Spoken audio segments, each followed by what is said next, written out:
시청자 여러분, 안녕하십니까? 새해를 맞이한 지 이제 1시간 정도 지나고 있습니다. 부디 올해에도 건강하시고 행복하시기 바랍니다. 오늘은 현대 그리스도인들에게서 잊혀진 진리 10계명에 대해서 말씀드리려고 합니다. 앞으로 3회에 걸쳐서 10계명에 대한 강의를 계획하고 있습니다. 이 강의가 여러분의 인생에 도움이 되기를 바랍니다. 하나님의 도덕법 10계명은 인간이 행위를 선택할 때 참조하게 되는 가장 이상적인 도덕률 또는 도덕법칙이 됩니다. 즉 10계명은 창조주 하나님께서 사람들에게 요구하는 모든 도덕적 규범의 기준과 목적이 되는 도덕률이며 공동체의 목적과 질서를 정돈하기 위한 윤리적 규범을 합의할 때 참조해야 하는 도덕법칙입니다. 도덕이 개인이 실천해야 할 스스로의 법이라고 말할 때 도는 인간이 지켜야 할 이치를 말하는 것이고 덕은 선한 행동의 실천을 뜻합니다. 그러므로 도덕이란 스스로에게 양심의 법을 부과하고 자신의 삶을 강제할 수 없거나 강제하지 않는 어떤 선한 일들에 대하여 복종시키는 고상한 인격을 의미합니다.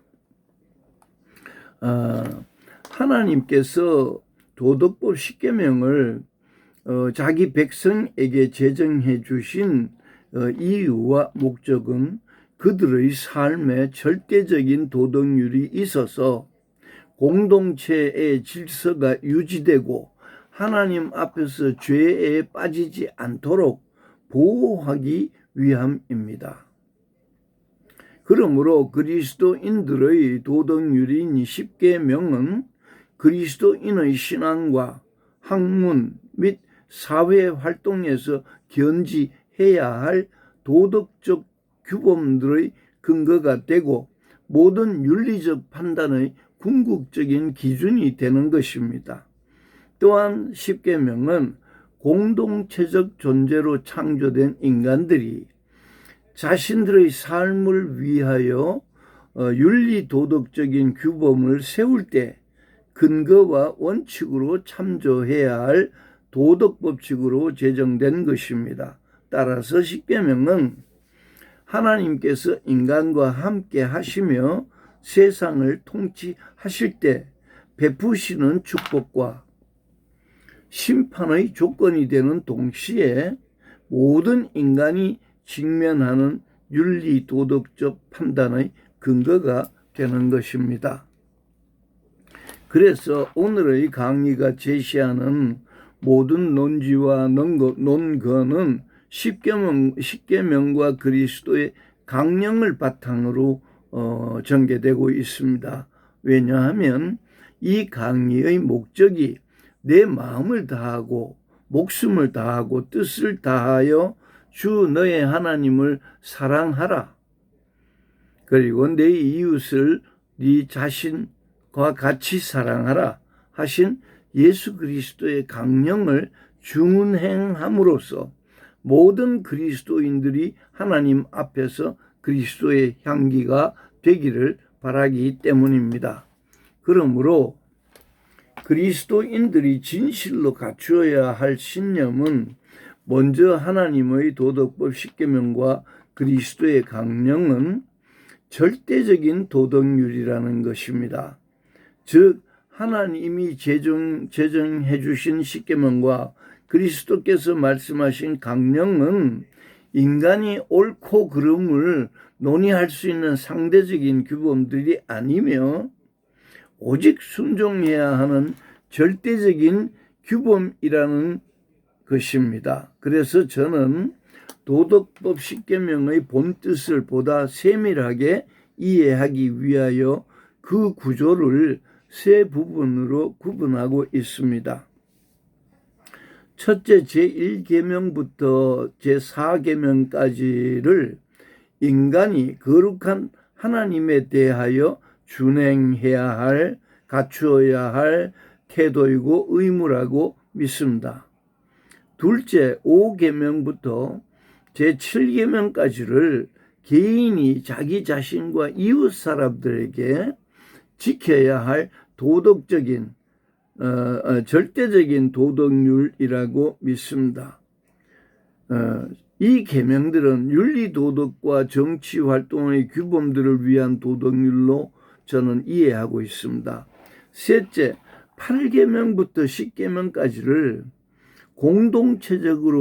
공동체적인 존재로 지어진 인간이 지켜야 하는 모든 윤리적 규범의 근거가 되는 도덕률이라고 저는 믿습니다.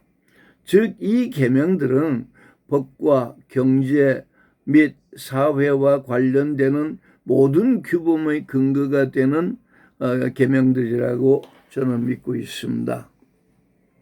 오늘의 강의는 시간 관계상 그 첫째 부분 4가지 계명, 즉 자신이 하나님에 대하여 지켜야 할 도덕률에 관한 것들입니다. 그리스도인들이 자신을 하나님 앞에 바로 세우기 위해서는 가장 먼저 제1계명에 순종하여 오직 하나님만을 사랑하고 섬겨야 하고 제2계명을 쫓아 영적 간음의 죄를 범하지 않아야 합니다. 그리고 제3계명을 쫓아 하나님의 거룩한 본성의 영광을 가리지 않아야 하며 제4계명을 쫓아 지킴으로써 하나님께 찬양과 예배를 드리고 죄의 회개로 용서의 은총을 받아 새로운 생명을 지속해야 합니다. 이 4가지 계명은 인간이 하나님을 바로 알고 하나님을 사랑하는 법을 알게 하며 인간의 심상에 뿌리를 내리고 있는 죄와 벌의 근원을 알게 하며 인간이 자신의 생명과 삶을 향유할 수 있는 자유의 한계를 깨닫게 해줍니다. 제1계명에 대해서 말씀드리겠습니다. 1계명은 너는 나 외에 다른 신들을 내게 있게 하지 말라는 것입니다. 이 1계명은 인간을 위한 절대적인 도덕률입니다. 이 계명에서 하나님이 요구하시는 것은 유일하게 참되신 하나님을 올바르게 알고 믿으며 자기를 신뢰하라는 것입니다. 그리고 모든 겸손과 인내 가운데서 하나님을 사랑하고 존경하며 경배하라는 것입니다. 즉 하나님은 성도의 찬양과 경배를 통하여 올리는 영광과 존귀를 다른 무엇과도 나누시지 않고 방해받지 않으시며 오직 홀로 그 영광을 받으시기를 기뻐하신다는 뜻입니다. 그래서 제1계명은 다른 모든 계명의 기초가 되며 인간이 하나님에 대하여 준행해야 하는 본질적이고 근원적이고 궁극적인 의무가 됩니다. 제1계명에 순종하는 그리스도인으로서 하나님께 드릴 영광은 하나님에 대한 앙모, 신뢰, 기원 그리고 감사입니다. 따라서 인간의 마음 가장 은밀한 곳까지 꿰뚫어 보시는 여호와 하나님에 대한 가식과 허례허식은 죄를 짓는 행위가 됩니다. 그래서 성경은 하나님은 영이시니 예배하는 자가 영과 진리로 예배해야 한다고 가르치고 있습니다. 또한 믿음이 없이는 하나님을 기쁘시게 하지 못하나니 하나님께 나아가는 자는 반드시 그가 계신 것과 또한 그가 자기를 찾는 자들에게 상을 주시는 이심을 믿어야 한다. 그렇게 가르치고 있습니다. 그러므로 여호와 하나님을 신령과 진정으로 경배하고 찬양하는 것이 그분을 사랑하고 신뢰하며 그를 기뻐하는 인간이 취할 가장 중요한 의무인 것입니다. 이것이 제1계명에 대한 저의 믿음입니다. 제2계명에 대해서 말씀드리겠습니다. 제2계명은 우상을 만들지 말고 또 그것들을 섬기지 말라는 하나님의 명령입니다. 우상이란 인간이 참되신 하나님 대신에 무엇인가 다른 것을 섬기거나 하나님보다 더 소중하게 여기며 좋아하는 것들이 바로 우상입니다. 이를테면 형상화된 다른 종교의 실제에 대하여 섬기고 경외하는 마음으로 그 형상에 대해서 절을 하는 것은 우상을 숭배하는 행위가 됩니다. 또 어떤 사상이나 학설 또는 이데올로기를 신뢰하여 그러한 지식들을 토대로 자기의 신념 체계를 세우면 그것도 우상을 만드는 것이며 우상을 섬기는 행위가 되는 것입니다. 또한 인생의 목표가 물질적인 부요함과 출세에 얽매이고 그 마음이 명예나 권력의 획득에 집착하게 되면 그 모든 것은 우상이 됩니다. 그래서 마틴 루터는 너희의 마음을 어디에 두고 있는가? 그것이 너희의 신이다. 그리고 그 마음이 하나님께 향하지 않았다면 그때는 그것이 우상이다 라고 말했습니다.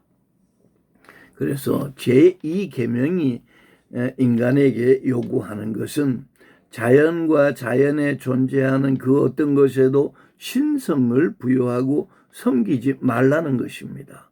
또한 하나님의 진리 대신에 무엇인가 다른 사상을 믿거나 신뢰하지 말라는 것이며 삶 속에서 하나님보다 더 좋아할 그 무엇을 만들지 말라는 것입니다. 그리고 하나님을 사랑하고 그의 말씀을 신뢰하고 길흉을 말하는 점쟁이나 무당을 용납하지 말고 그들의 술수와 방법을 신뢰하지 말라는 것입니다. 성경은 이 모든 것들과 가까이 그들을 가까이 하는 행동은 하나님께서 가증하게 여기시는 것 생각하신다고 말하고 있으며 우상을 숭배하는 자에게는 하나님이 질투하시고 보복하신다고 기록하고 있습니다. 사실 인간의 삶에 우상이 생겨나면 그 사람의 일생은 하나님으로부터 멀어지게 되고 결국 그 인생은 마귀에 의하여 지배되고 파괴됩니다. 왜냐하면 하나님은 죄와 함께 하시지 않는 분이므로 우상이 자리 잡은 우리의 육신과 인간의 육신과 마음에는 성령의 인도와 보호가 있을 수 없기 때문입니다. 더구나 우상을 가진 우리의 인간의 인격은 하나님을 전적으로 신뢰하지 못하게 되고 두려워하지도 않게 되고 전심으로 사랑하지도 않게 됩니다. 이처럼 우리가 우상에 사로잡히면 그것은 인생을 파멸시키는 길이며 영생의 길이 아닌 영벌의 길을 가는 것과 같게 됩니다. 그래서 개혁자 칼빈은 우상이 나타나는 순간 참된 신앙은 부패하여 타락하고 마는 것이라고 경고했었습니다. 그런데 마귀가 우는 사자같이 두루다니며 삼킬 자를 찾고 있는 이 세상에서 그리스도인이 제2계명을 준행하려면 엄청난 영적 전쟁을 치러야 합니다. 왜냐하면 우상과의 전쟁은 다른 말로 표현하면 곧 사회의 통념과 싸우는 일이고 자신의 욕망을 통제해야 하는 일이며 자신의 악한 본성을 거룩하게 변형시키기 위해서 불철주야 노력하고 회개해야 하는 일이기 때문입니다. 즉 우상을 만들지 않기 위해 우리는 지식에 대하여 진리를 주장해야 하고 자신의 욕망을 통제해야 하며 하나님의 전신갑주를 입기 위한 영적인 노력이 수반되어야 한다는 뜻입니다. 따라서 제2계명의 준행을 위한 영적 전쟁에서 승리하기 위해서는 자신의 일생에 대하여 깊고 신중한 성경적 사유가 필요합니다. 왜냐하면 그것이 공동체의 관습을 거스르는 일일 수도 있고 자기를 부인하고 자신을 희생시키는 일일 수 있으며 그 선택이 거룩한 성화를 위한 고난의 길일 수도 있기 때문입니다. 즉 인간의 삶은 문화적으로 전통과 풍습을 형성하지만 그것이 하나님의 법도를 위반해서는 안 되는 것입니다.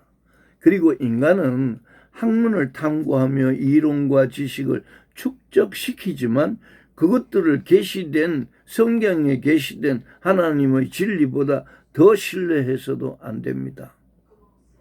또한 사회생활을 통하여 성취하려는 물질과 권력과 명예가 우리 주 하나님을 사랑하는 일보다 더 소중히 여겨지는 경우에는 결코 영적 전쟁에서 승리할 수가 없는 것입니다.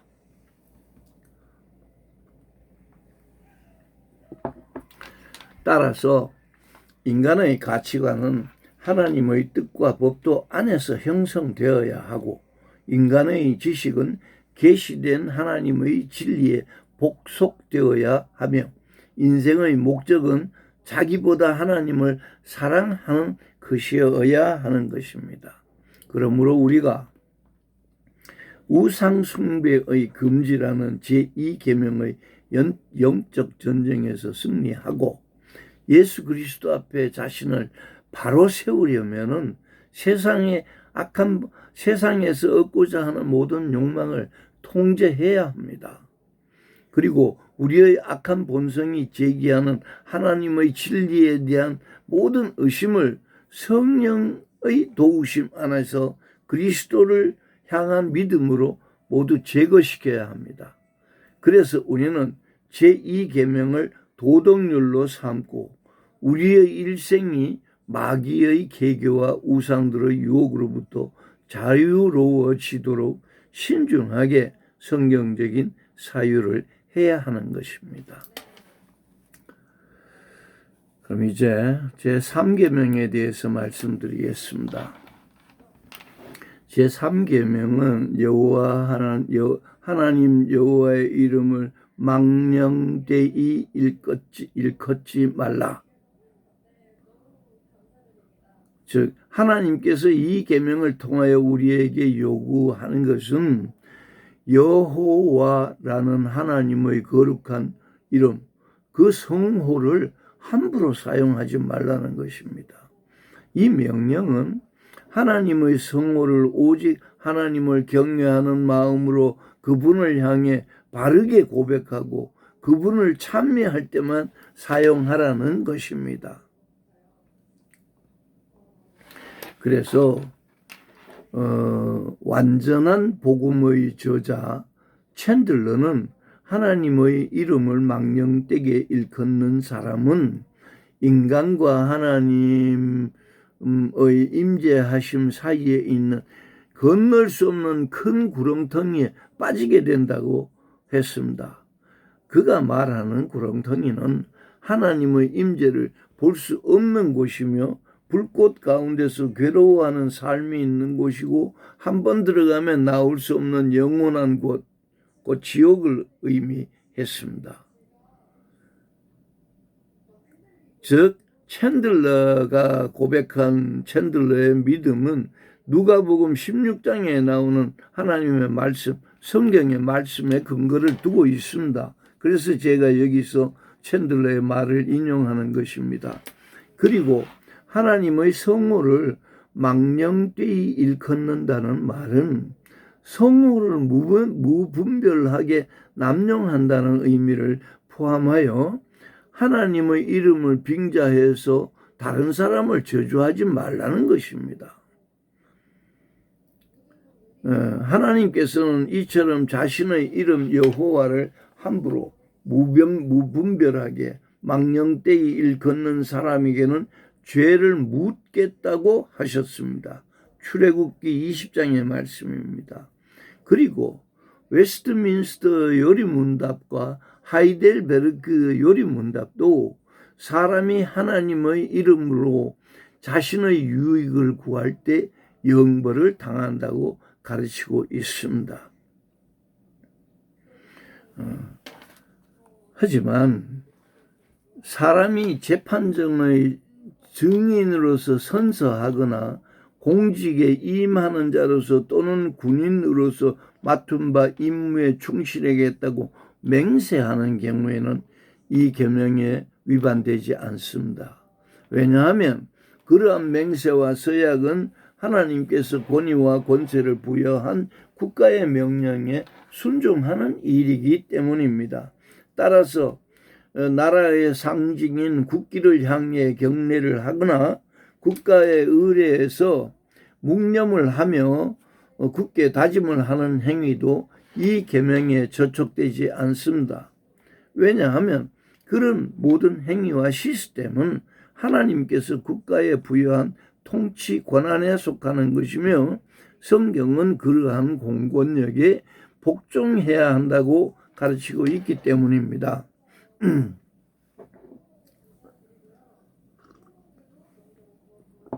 사실 하나님의 존재를 부정하며 자신을 진화된 인간이라고 생각하는 사람들의 심리는 제3계명의 위반을 큰 죄로 여기지 않고 두려워하지도 않습니다.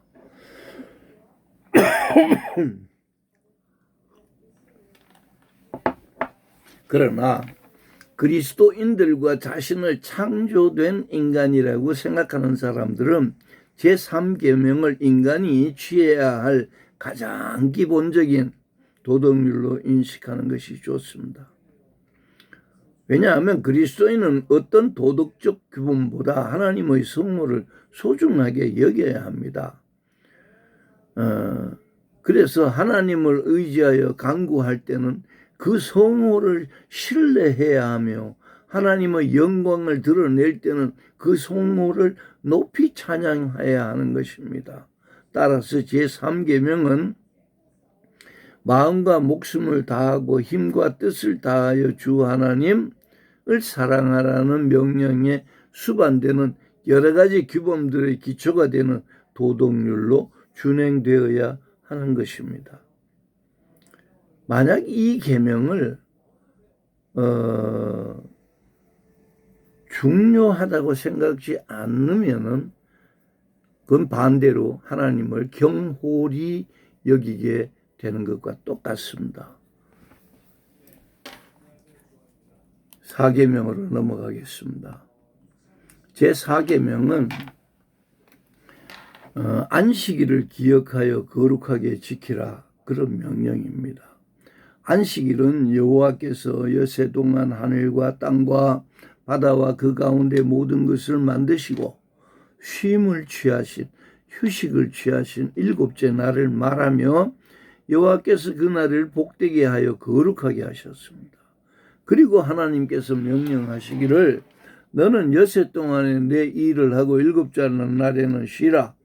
내 소와 나귀가 쉴 것이며 내 여종의 자식과 나그네가 숨을 돌리리라. 그렇게 말씀하셨습니다.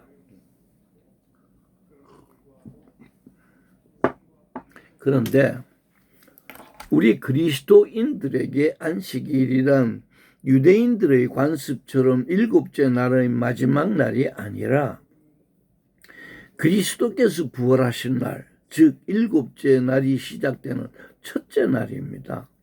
즉 창조의 기원으로부터 안식일의 때를 말하자면 하나님이 정하신 일곱째 날의 마지막 날이 되며 이 날은 유대교의 안식일로 성수되고 있습니다. 그러나 예수 그리스도의 구원의 은혜를 입고 하나님의 백성이 된 우리들이 성수하는 안식일은 그리스도께서 부활하신 안식 후 첫날이며 이 날은 7날이 시작되는 첫째 날입니다. 그래서 유대교의 안식일은 하나님의 창조의 은혜와 구원의 은혜를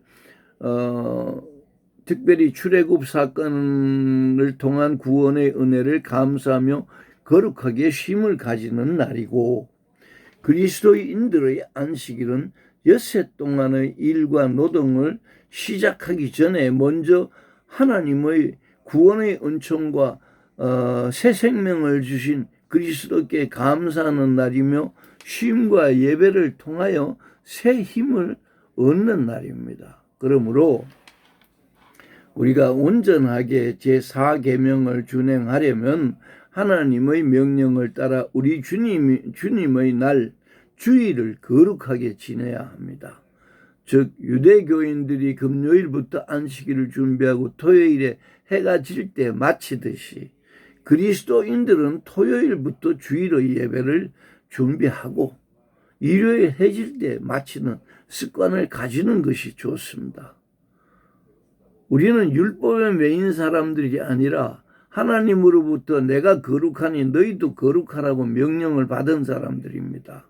그러므로 우리가 거룩하려면 최소한도 토요일부터 예배를 준비하고 일요일 경건하게 예배를 드리고 쉼을 얻고 그리고 새 힘을 얻는 그런 습관을 가지는 것이 좋다. 저는 그렇게 권하고 있는 것입니다.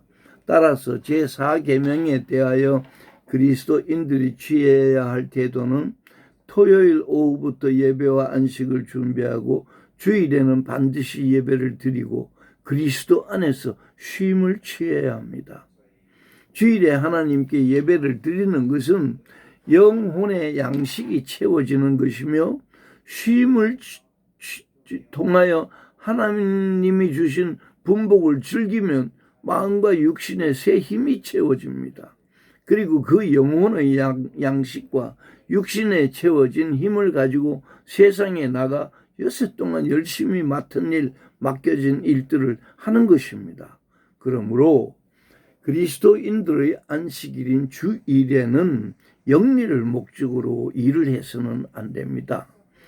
그런데 현대사회에서는 불가피하게 주일에 노동을 쉴 수 없는 사람도 있습니다. 그런 입장에 놓여 있는 그리스도인은 그 일들이 모두 생업일 것이라고 저는 그렇게 생각하고 있습니다.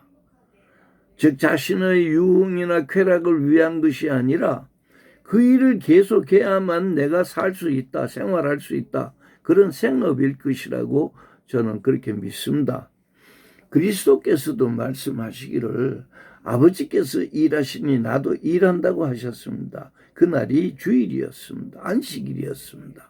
그러므로 생명의 탄생을 돕거나 생명을 지키는 일, 건강의 회복을 위한 조속한 조치가 필요한 경우 등은 적절한 때를 놓치지 말고 성실하게 그 일을 수행해야 옳습니다. 왜냐하면 창조의 지속과 보존에 필요한 일은 안식일의 주인이신 그리스도께서도 계속하신 복된 일이기에 그렇게 생각하는 것입니다. 그러나 그리스도인들이 취하는 주일의 안식일에는 자신은 물론이고 모든 식솔이 초대되어야 하며, 사업주인 경우에는 종사원 또는 고용인들 모두에게 휴식과 예배의 기회를 제공해야 되는 원칙이 있습니다. 그리스도인은 이 원칙을 준수해야 하며 자신은 예배를 드리고 쉼을 취하는 동안 자신의 식솔이나 고용인들이 노동을 하고 쉼을 얻지 못하게 했어서는 제4계명을 자신이 준수하는 것이라고 볼 수는 없을 것 같습니다. 이 4가지 계명은 인간에게 하나님을 바로 알게 하고 그분을 사랑하는 법을 알게 하며 인간의 심상에 뿌리를 내리고 있는 죄와 벌을 알게 하고 인간의 생명의 지속을 위해 향유할 수 있는 자유의 한계를 말해주고 있는 것입니다. 그러므로 그리스도의 강령 중 첫 번째 강령, 내 목숨을 다해서 하나님을 사랑하라. 이 강령을 준행하기 위해서는 먼저 이 네 가지 계명을 지키는 데서부터 시작되는 것입니다. 오늘의 강의를 결론을 맺겠습니다. 여기까지 논의한 하나님의 도덕법 10계명 중 전반부 네 가지 계명은 온 세상 모든 인류에게 보편적으로 적용이 가능한 절대적인 도덕 법칙입니다. 우리는 도덕법 10계명의 모든 명령이 하나님이 행하시는 심판의 기준이고 그리스도께서 행하실 마지막 심판에서 적용될 판결 기준이 된다는 것을 성경을 통하여 알고 있습니다. 그리고 우리는 인간 사회의 도덕성이 타락하고 죄악이 관영하면 하나님이 멸망시킨다는 것을 노아의 홍수를 통하여 배웠습니다. 또한 인간들이 모여서 하나님의 뜻에 맞지 않는 세력으로 성장하여 그릇된 일을 하면 하나님이 그 집단을 깨뜨리신다는 것도 바벨탑 사건을 통해서 배웠습니다. 더구나 사회가 도덕적으로 심각하게 타락한 지역사회는 하나님께서 구별하셔서 징벌하신다는 것을 고대사회에서 멸망한 소돔과 고모라의 역사로부터 배웠습니다. 그러나 우리는 하나님께서 하신 말씀을 또한 믿습니다. 너희는 내 규례와 법도를 지키라. 사람이 이를 행하면 그로 말미암아 살리라. 나는 여호와니라.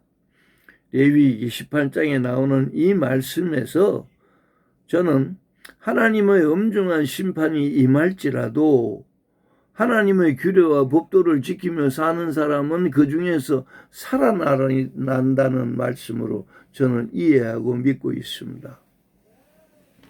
따라서 하나님 앞에서 그리스도의 향기가 되려는 그리스도인들은 10계명을 절대적인 도덕법칙으로 준수하는 가운데서 언제나 자신의 삶을 그리스도 앞에서 온전하게 경영하고 하나님을 절대적으로 신뢰하며 그리스도의 강령을 준행하는 일에 매진해야 옳은 것입니다.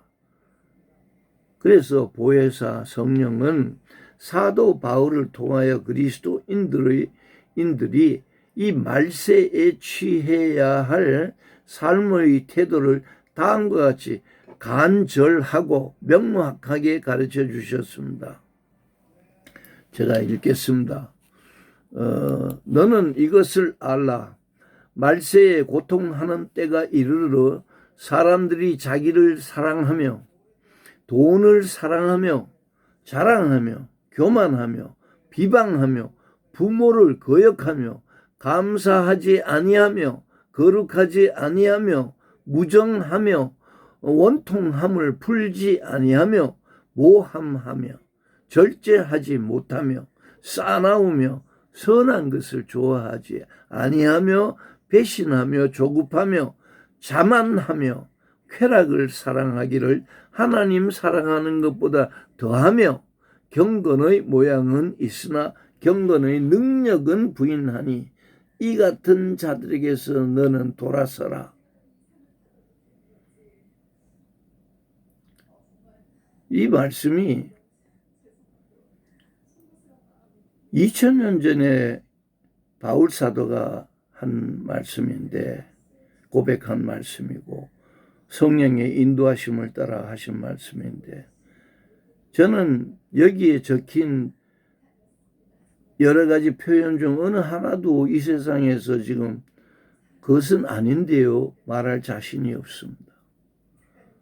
그렇지는 않습니다 하고 말할 자신이 없어요. 그래서 그러므로 저는 하나님이 제정해 주신 도덕법 10계명이 인간이 수행해야 할 도덕의 원칙인 도덕률이 되고 윤리적 규범의 근거가 되어야 마땅하다고 저는 생각합니다. 왜냐하면 10계명은 하나님을 사랑하는 법, 자기 자신을 사랑하는 법, 그리고 이웃과 공동체를 사랑하는 법, 그리고 인간이 견지해야 할 모든 윤리 도덕적인 규범을 가르치고 있기 때문입니다. 제가 서투른 강의지만 정말 진심을 다해서 말씀을 드렸습니다. 그래서 오늘의 강의는 여기서 마치고 다음 시간에는 10계명의 5, 6, 7계명, 그러니까 자신과 이웃에 대해서 취해야 할 도덕적인 어떤 규범들, 거기에 대해서 말씀드리겠습니다. 시청자 여러분, 하나님을 경외하는 삶이 인생에서 대박을 터뜨려 준다는 진리를 믿으시고 올 한 해 복 많이 받으십시오. 안녕히 계십시오.